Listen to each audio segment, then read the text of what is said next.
Bonjour les jardiniers, bonjour les jardinières. Que faire au jardin du 15 au 25 juin?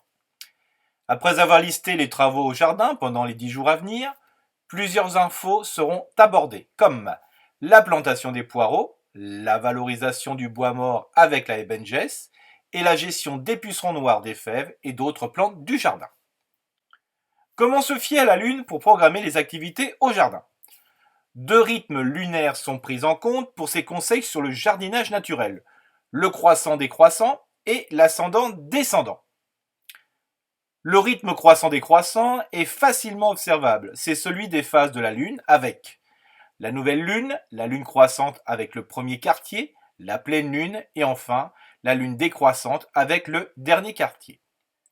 Le rythme ascendant-descendant est plus difficilement observable. C'est la hauteur apparente de l'orbite de la Lune par rapport à l'horizon. Sur certaines périodes, le jardinier peut semer ou planter car les rythmes lunaires permettent cette complémentarité technique. Jardiniers ou jardinières peuvent ainsi choisir leur rythme lunaire ou jouer avec les deux. Suivre le calendrier lunaire permet une programmation de l'activité au jardin sans rien oublier. Mais avant tout, il est impératif de privilégier l'état du sol et les conditions climatiques. La zone géographique, l'altitude ou l'exposition du jardin est aussi à prendre en compte pour optimiser les conseils sur le jardinage. Que faire au potager? Du 15 au 30 juin, la lune est ascendante. Du 15 au 21 juin, ou croissante du 22 au 30 juin. Tout peut être semé, à savoir.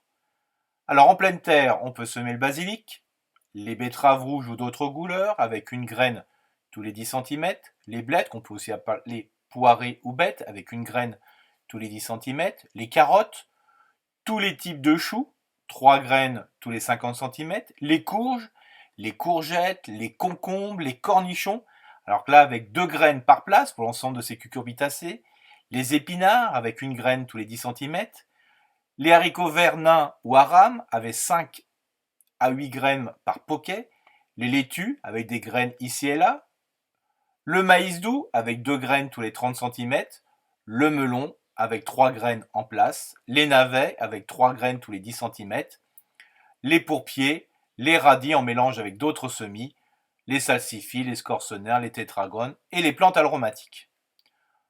En pépinière, pour un repiquage ultérieur ou en godet ou sur plaque de semis, on peut semer les betteraves rouges ou d'autres couleurs, les chicorées, tous les types de choux, les fenouils, les laitues. Du 22 au 30 juin, la lune est descendante. Tout peut être planté en respectant les distances de plantation.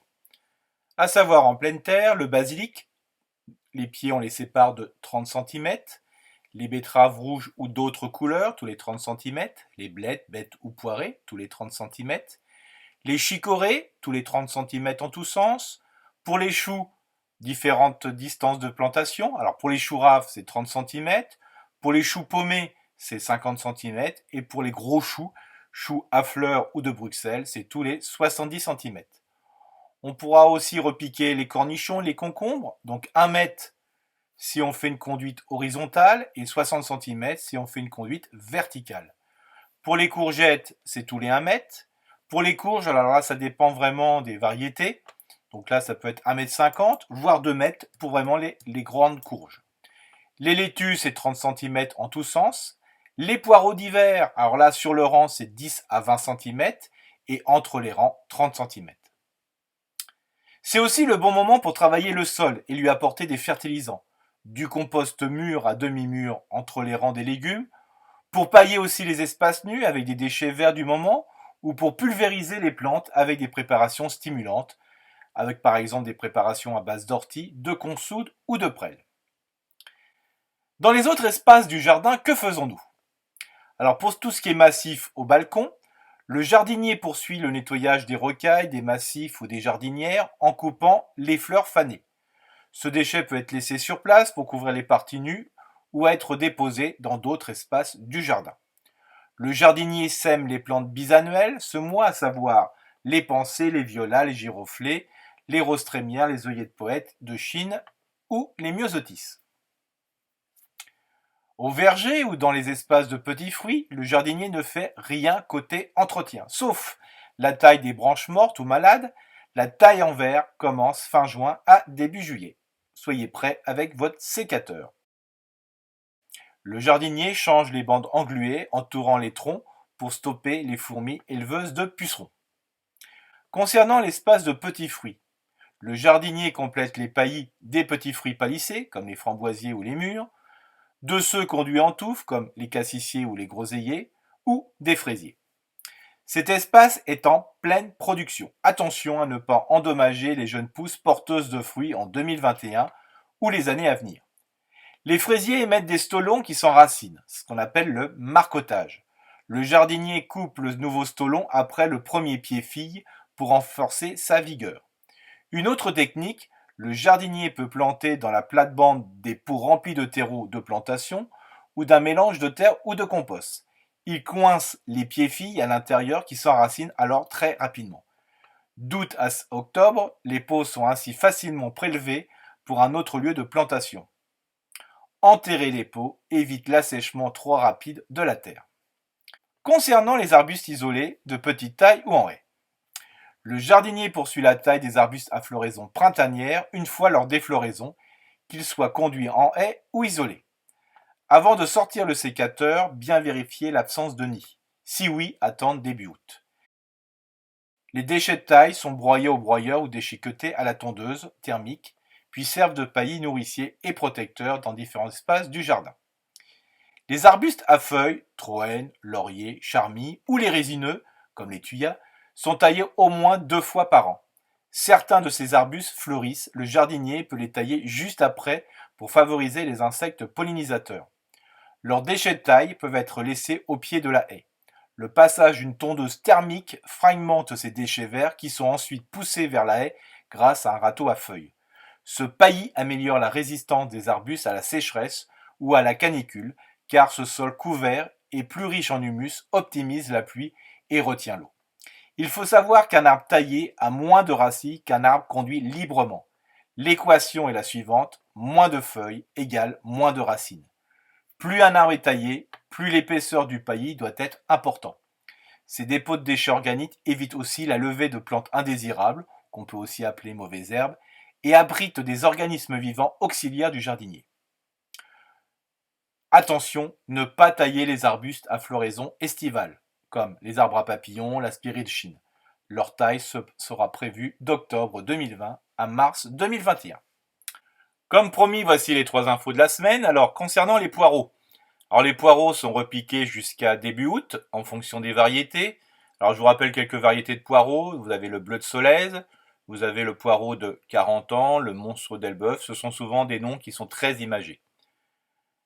Le jardinier repique donc les plantes tous les 10 à 20 cm sur le rang, et l'entre-rang doit être de 30 cm pour faciliter le passage d'un outil pour désherber.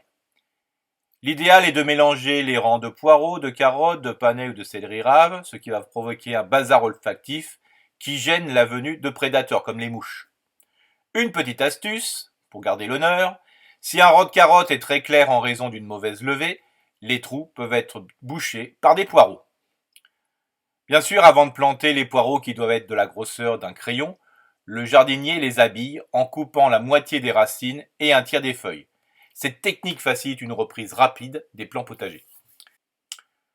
Pour avoir des fûts blancs plus longs, ce qui est meilleur dans le poireau, les poireaux sont enfoncés profondément grâce à un plantoir.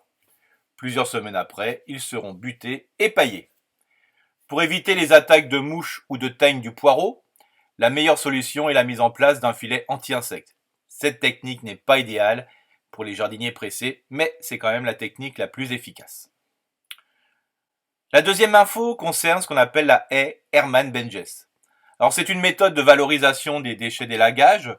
Le principe est de créer les conditions favorables à l'installation d'une haie sans plantation, mais grâce à l'activité des macrophones locales, comme les rongeurs et les oiseaux. La haie d'Hermann-Benjes est plutôt destinée aux longs alignements et aux immenses propriétés. Toutefois, pour les plus petites parcelles, il est possible de s'en inspirer en structurant et diminuant la mat de branche entre des piquets qui ont une hauteur entre 1 m et 1,20 m, et sur une largeur de 50 à 60 cm, voire plus. Alors, comment mettre en place et gérer une haie Benjes sur une petite parcelle? D'abord, le jardinier va planter profondément et tous les 1,50 m 2 rangées de piquets ou de cornières hauts de 1,20 m. Ensuite, il va entasser les branches à plat en alternant les parties épaisses et fines de ces dernières. De faible longueur, cet amas de bois mort peut servir de support pour des courges, des potirons ou des concombres, ainsi que pour une vigne ou une ronce sans épines. Des plantes grimpantes, annuelles ou vivaces, peuvent la coufleurir, comme les capucines, le rosier grimpant, les épaumées ou simplement le liseron commun. Les piquets peuvent servir aussi de tuteur à des tomates à condition que la plantation se fasse dans un endroit bien ensoleillé. Aussi, la haie de Benjes est idéale pour délimiter une aire de compostage ou pour séparer les différents espaces de grands jardins ou d'espaces verts, comme la séparation entre le potager et le verger par exemple, ou bien sûr comme enclos pour des animaux.